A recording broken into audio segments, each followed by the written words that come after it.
माँ बनना वैसे काफी मुश्किल होता है, लेकिन सॉफ्टवेयर सेक्टर में काम करना और साथ में बच्चे की देखभाल करना कुछ अलग ही लेवल का मुश्किल काम है।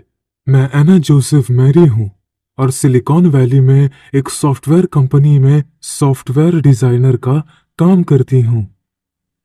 मेरे हस्बैंड ह्यूगो एक एरोस्पेस इंजीनियर हैं और हम दोनों काफी बिजी रहते हैं और अपने बच्चे ऑस्टिन की ज्यादा देर तक देखभाल नहीं कर पाते।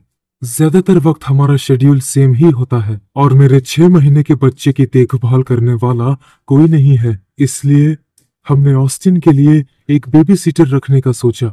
पहली बेबी सीटर जिसे हमने काम पर रखा था, मार्था, एक 60 साल की औरत थी। वो एकदम परफेक्ट थी। वो हमसे ज्यादा अच्छे से जानती थी कि ऑस्टिन की देखभाल कैसे करनी है, और जब मैं और मेरे हस्बैंड देर तक काम में फंसे रहते थे तो एक्स्ट्रा टाइम तक ऑस्टिन की देखभाल करने में भी उसे कोई प्रॉब्लम नहीं थी। लेकिन गर्मियों के दौरान उसे अचानक स्ट्रोक हो गया और उसे कंप्लीट बेड रेस्ट करने के लिए कहा गया। मैं और ह्यूगो काफी परेशान हो गए थे, लेकिन जल्द ही मुझे एक नई बेबी सीटर मिल गई। वो मार्था से उम्र में बहुत छोटी थी, लेकिन उसके पास न्यूबॉर्न बेबीज और बच्चों की देखभाल करने का अच्छा एक्सपीरियंस था। जब मैंने उसका इंटरव्यू लिया तो वो मेरे बच्चे के लिए एकदम परफेक्ट लग रही थी और वो तुरंत जॉब पर आने के लिए रेडी भी थी। जब मैंने नैन्सी को नई बेबी सीटर जॉब पर रखा तो ह्यूगो रूस में बिजनेस ट्रिप पर गया हुआ था, इसलिए वो उससे कभी भी नहीं मिला। ह्यूगो ने उसके बारे में बस मेरे से ही सुना था। वो जानता था कि उसका नाम नैन्सी है और वो हमारी नई बेबी सीटर है। मेरे हस्बैंड को बेबी सीटर अपॉइंट करने जैसे घरेलू मामलों में कोई दिलचस्पी नहीं थी। ये सब मैं ही देखती थी। हालांकि अब मैं जब उन बातों को याद करती हूँ तो मैं सचमुच चाहती हूँ कि काश ह्यूगो ने इस पर थोड़ा और ज्यादा ध्यान दिया होता। तो जब ह्यूगो अपनी बिजनेस ट्रिप से घर आया तो तुरंत काम पर वापस चला गया और ज्यादातर रातें वो अपने ऑफिस में ही रहता था और नैन्सी के साथ बातचीत करने का मौका कम ही मिलता था।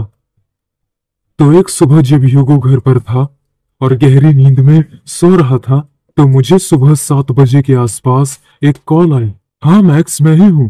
तुमने इतनी जल्दी कॉल क्यों किया? मैंने अपने कोवर्कर मैक्स से पूछा। हे एना, तुम्हें पता है कि हमारी टीम पिछले कुछ महीनों से एक सॉफ्टवेयर पर काम कर रही है जिसे हम स्वीडिश कंपनी के लिए डेवलप कर रहे हैं। हाँ, तो उसका क्या? मुझे अभी उनके ऑफिशियल आईडी से एक ईमेल आया है कि उनके कुछ ऑफिसर्स आज हमसे मिलने आ रहे हैं। तुम्हें जल्द से जल्द यहाँ पहुंच जाना चाहिए। हमें उनके आने से पहले बहुत सारी तैयारी करनी है। हमें इन लोगों को एक छोटा सा डेमो दिखाना है। जरूर, मैं वहां पहुंच रही हूँ, मैंने मैक्स से कहा और फोन रख दिया। उस वक्त ऑस्टिन सो रहा था और एक बार भी नहीं रोया। मैंने ह्यूगो को जगाया। मुझे लगा जब नैन्सी ऑस्टिन की देखभाल करने के लिए आएगी तो वो घर पर होगा। ह्यूगो, प्लीज उठो। ह्यूगो, मैंने अपने सोते हुए हस्बैंड को हिलाया। हाँ, क्या है? उसने नींद भरी आवाज से कहा। मुझे अपने ऑफिस में जल्दी जाना है, यह अर्जेंट है, मुझे लेट हो सकता है।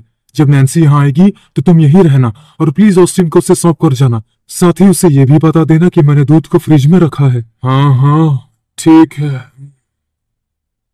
मुझे यकीन था कि मेरे हस्बैंड ने मेरी ज्यादातर बातें नहीं सुनी थी, लेकिन नैन्सी इतनी होशियार थी कि उसे पता था कि सब कुछ कहाँ है, इसलिए मैं रिलैक्स थी। मैंने जल्दी से नहा लिया, कपड़े पहने और काम के लिए निकल गई। उम्मीद है कि नैन्सी के आने तक ह्यूगो ऑस्टिन के साथ रहेगा।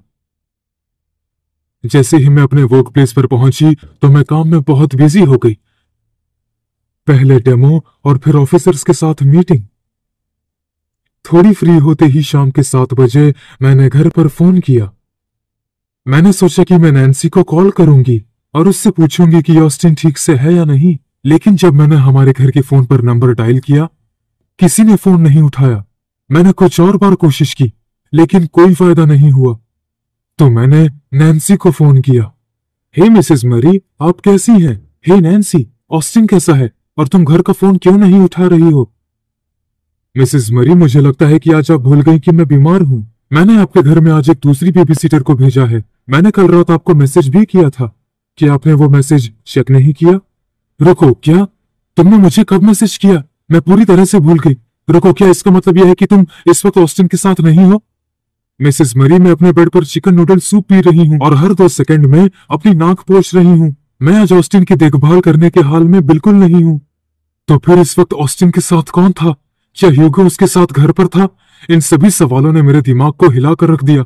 भले ही मैं काम पर थी, लेकिन मैं केवल अपने बेटे के बारे में सोच रही थी। इसलिए मैंने अपने हस्बैंड को फोन किया। हे ह्यूगो, क्या तुम अभी ऑस्टिन के साथ हो? मैं डर गई और होप कर रही थी कि वो हाँ बोले। तुम्हारा क्या मतलब है? मैं काम पर हूँ। ऑस्टिन उस नैन्सी के साथ है। वो तुम्हारे जाने के बाद तुरंत आ गई थी। मैंने ऑस्टिन को उसे सौंप दिया और फिर काम पर चला गया। क्यों, क्या हुआ? जल्दी से घर पहुंचो। इसके साथ ही मैंने अपना थोड़ा जरूरी सामान उठाया और घर के लिए अपनी कार की तरफ भागी। पूरे ड्राइव के दौरान मेरे मन में एक ही सवाल था। अगर नैन्सी ने बीमार होने के कारण मुझे कॉल पर छुट्टी का बताया था, तो ह्यूगो ने ऑस्टिन को किसके साथ छोड़ा था? ये नई बेबी सीटर कौन थी? जब तक मैं घर पहुंची, मेरे हस्बैंड ने मुझे कई बार फोन किया, लेकिन अभी मुझे पहले अपने बच्चे को देखना था। मेरे पास अपने हस्बैंड को सिचुएशन समझाने का वक्त नहीं था।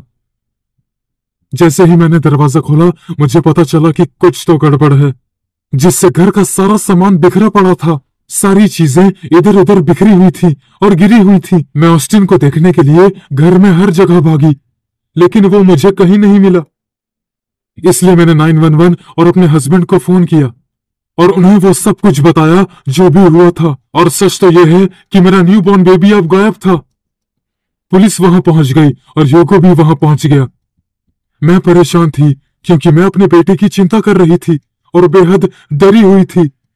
पुलिस ने यह कहा कि एक प्लान की गई रॉबरी थी, क्योंकि हमारे घर से कई महंगी चीजें भी गायब हो चुकी थी और मेरी और ह्यूगो की अलमारी से बहुत सारा सामान चोरी हो गया था। लेकिन मुझे इस चोरी हुए सामान की बिल्कुल परवाह नहीं थी। मुझे उस नई बेबीसिटर यानी उस चोर की भी चिंता नहीं थी। मैं बस यही चाहती थी कि मेरा बेटा मेरी गोद में सेफली वापस आ जाए। पुलिस को जल्द ही ग्रोसरी स्टोर के बाहर लगे कैमरे से सीसीटीवी फुटेज मिल गया और उस फुटेज में हम क्लियरली उस औरत को देख सकते थे। उस नई बेबीसिटर या ये कहूं कि चोर, ऑस्टिन के साथ वो एक बड़ी ट्रॉली और 2 डफल बैग लेकर निकली थी। और हमने रिकॉर्डिंग में देखा कि जब वो चोर स्टोर में एंटर करती है, तो वो मेरे बच्चे के साथ ट्रॉली को बाहर छोड़ देती है और फिर दूसरे एग्जिट गेट से स्टोर से बाहर निकल जाती है। फुटेज देखकर मेरा दिल थम गया। तभी मैं जल्दी से उठकर ग्रोसरी स्टोर की तरफ भागकर जाने लगी।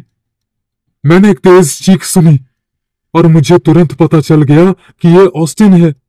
एक ऑफिसर उसी ट्रॉली को पुल कर ला रहे थे, जिसे मैंने कुछ देर पहले स्क्रीन पर देखा था। मैंने ऑस्टिन को उठाया और रोने लग गई। वो भूखा था, भीगा था और बहुत देर तक रोने के कारण कुछ ज्यादा ही लाल हो गया था। ऑफिसर्स ने नैन्सी से कांटेक्ट किया था और उन्हें उससे एक ही इंफॉर्मेशन मिली थी। नैन्सी की सब्स्टिट्यूट बेबीसिटर उसकी एक यंग पड़ोसी थी, जो जानती थी कि नैन्सी एक रिच फैमिली के लिए काम करती थी, जो ज्यादातर टाइम अपने काम पर ही रहते थे। और जब नैन्सी बीमार हो गई, तो उसकी पड़ोसी ने उसकी जगह काम पर जाने की बात की। लेकिन उस नई लड़की ने मेरे बच्चे की देखभाल करने की कोई प्लानिंग नहीं की थी। वो बस हमारी चीजें चुराना चाहती थी और हमारे पैसे चुराना चाहती थी। पुलिस कभी भी इस औरत या हमारे घर से चोरी किए गए किसी भी सामान तक नहीं पहुंच पाई। लेकिन मुझे बस इस बात की खुशी है कि उसने मेरे बच्चे को चोट नहीं पहुंचाई। तो अगली बार जब आप लोग किसी बेबीसिटर की तलाश कर रहे हो, तो ध्यान रखना कि वो पर्सन ट्रस्टवर्दी हो। मुझे ही पता है कि उस पल मुझ पर क्या बीती थी। आप ये गलती मत करना।